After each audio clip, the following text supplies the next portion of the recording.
Hello అండి విజ్ఞాన్ గారు. Court cinema Nani గారి బ్యానర్లో వచ్చింది కదా సినిమా. ఈ సినిమా కనుక బాగోకపోతే హిట్ 3 చూడొద్దు అని కూడా చెప్పేశారు. చూడాలా చూడకూడదా హిట్ 3 అది చెప్పండి నాకు. కోర్టు సినిమా ఎలా ఉందో తర్వాత. సరే, హిట్ 3 గురించే చూడాలో చూడొద్దు తర్వాత చెప్పుకుందాం. ముందు ఓకే. కోర్టుకి వెళ్దాం.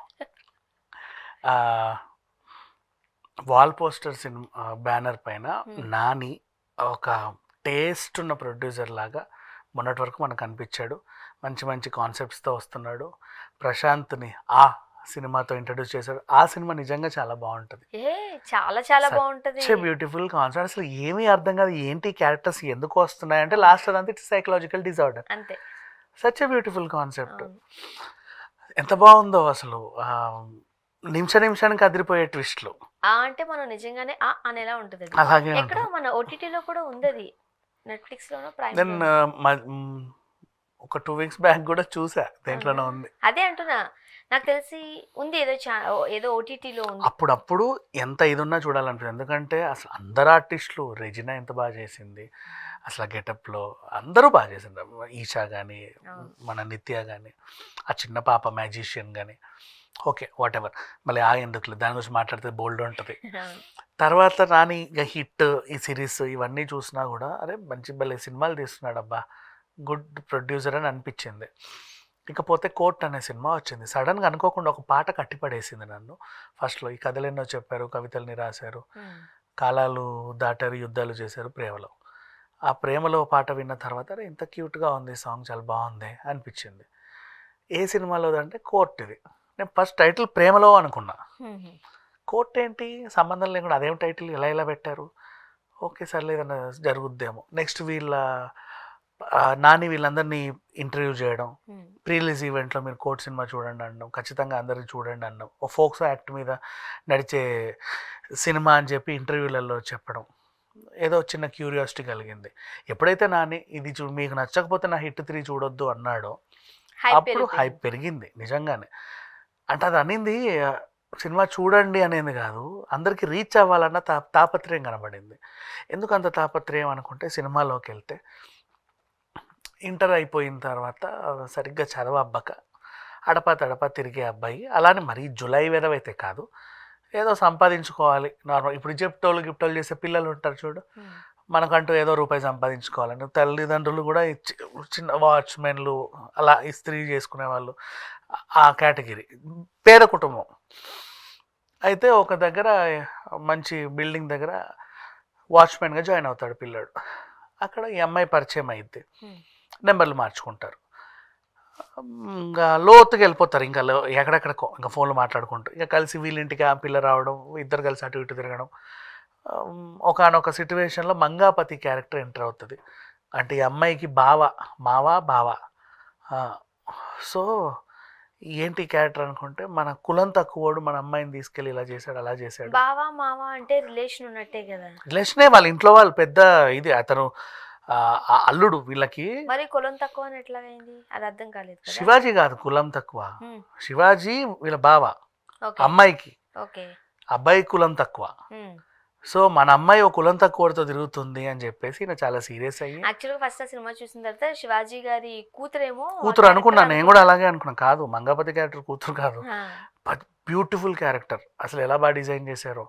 తర్వాత సాయి కుమార్ క్యారెక్టర్ వచ్చినప్పుడు మళ్ళీ ఒక సర్ప్రైజ్. రోహిణి గారు సినిమా అంతా డైలాగులు ఉండవు, నోరు ఇప్పితే మాత్రం ఇంకంతే నెక్స్ట్ లెవెల్ క్లాప్స్. సినిమా అంతా కూడా ఓన్లీ ఎక్స్ప్రెషన్స్ తోనే నడిచిందంట. నెక్స్ట్ మళ్ళీ ఈయన ప్రియదర్శి క్యారెక్టర్ ఎంటర్ అయినప్పుడు కొంచెం అలా ఉండి లాస్ట్ ప్రీ క్లైమాక్స్కి అయినా తీసుకెళ్లే విధానం బాగుంది. చాలా మంచి సినిమా, అందరూ చూడాలబ్బా. మనకు తెలియకుండా అంటే చైన్ నేరాలకి కోర్టులలో అంటే చట్టాలు బాగా తెలిసిన వాళ్ళు మనుషుల్ని రకరకాలుగా ఇరికిస్తూ ఉంటే ఎలా, పోసానేది ఒక ఎగ్జాంపుల్ చెప్పాలి అంటే, ఇట్లాంటివి చేసినప్పుడు మనం వాటి గురించి ప్రతి ఒక్కరు తెలుసుకోవాలి మనకేం జరుగుతుంది అనేది. కోర్టులో చట్టం ప్రకారంగా కోర్టు బ్యాక్డ్రాప్ సినిమాలు అన్నీ చాలా బాగుంటాయి.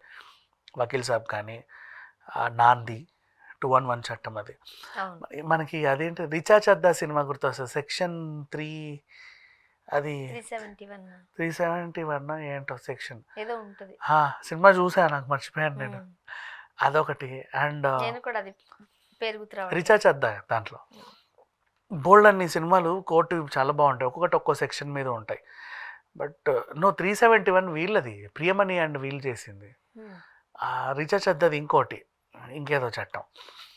అండ్ భలే ఉంటాయి అబ్బా ఈ సినిమాలన్నీ. మనకు ఆ చట్టాలు తెలియదు కానీ సినిమా చూస్తే ఇలాంటి సినిమాలు రావడం వల్లే ఈ చట్టాల వల్ల ఉండే పర్యవసానాలు, లాభాలు, నష్టాలు అన్ని కూడా మనకు అర్థమవుతాయి. అన్నీ అర్థమవుతున్నాయి. అండ్ శివాజీ దగ్గర ఉండే క్రూరమైన లాయర్గా హర్షవర్ధన్ అండ్ సాయి కుమార్ గారు సచ్ బ్యూటిఫుల్. ఉండేది ఇంతే కానీ కథకి ఒక మలుపు అని చెప్పాలంటే. నాకు అన్ని క్యారెక్టర్స్ చాలా బాగున్నాయి, చాలా చాలా బాగున్నాయి. డిజైన్ చేసిన విధానం కానీ కథ నడిపిన తీరు ఎక్సలెంట్ అంటే ఎక్సలెంట్ సినిమా ఇది. నన్ను అడిగితే అందరినీ చూడమని చెప్తా. ఇది సినిమా కాదు, ఇట్స్ ఎ లెసన్.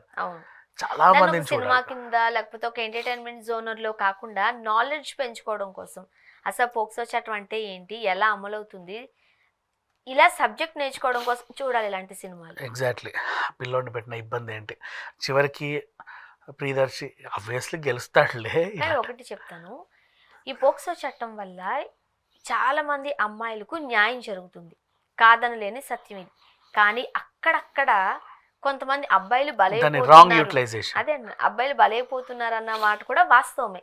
సో అలాంటి వాళ్ళు ఒకరే ఇద్దరే కావచ్చు, కానీ అది కూడా ఒక ప్రాణమే కదా, వాళ్ళది ఒక కుటుంబమే కదా. అలాంటి వాళ్ళ కోసమన్నా మనం తెలుసుకోవాలి అసలు ఏంటి అనేది.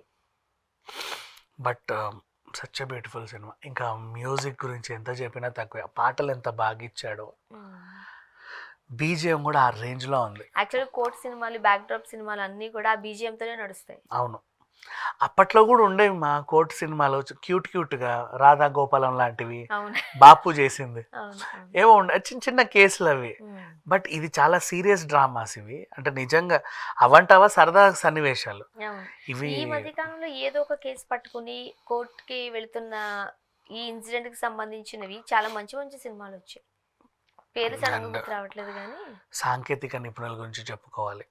ప్రొడక్షన్ వాల్యూస్ ఎంత బాగున్నాయి. అంత అవసరం లేదు, చిన్నగా పెట్టే బడ్జెట్, బట్ బ్యూటిఫుల్. ఎంత కావాలో అంత పెట్టారు. ప్రతి ఆర్టిస్ట్ కూడా మనసు పెట్టి చేశాడు, ప్రతి టెక్నీషియన్ కూడా ప్రాణం పెట్టి పనిచేశాడు. ఆ అబ్బాయి సెకండ్ హాఫ్ అంతా కూడా ఓన్లీ ఎక్స్ప్రెషన్సే ఉంటాయండి. సెకండ్ హాఫ్ ఇంకా ప్రియదర్శికి వదిలే. ఫస్ట్ హాఫ్లో నువ్వు ప్రేమ కథని ఎలాగైతే అలా చెప్పుకో, తర్వాత ప్రియదర్శికి వదిలేస్తే ఆయన తీసుకెళ్ళిపోతాడు. మొత్తం కోర్టు డ్రామానే ఇంకంతా. బట్ బ్యూటిఫుల్ మూవీ, అందరూ తప్పక చూడాలి. నన్ను అడిగితే ఇట్లాంటి సినిమాలకి రేటింగ్లు ఇచ్చి వాటి వాల్యూని తగ్గించొద్దు. సంబంధం కాదు, ఇది సచ్ బ్యూటిఫుల్ లెసన్స్. ఒక డాక్యుమెంటేషన్ టైప్లో ఇలాంటి సినిమాలు ప్రతి ఒక్కరికి చూడండి, చూపించండి, తెలుసుకుంటారు జనాలు అసలు అది ఏంటి అని చెప్పేసి.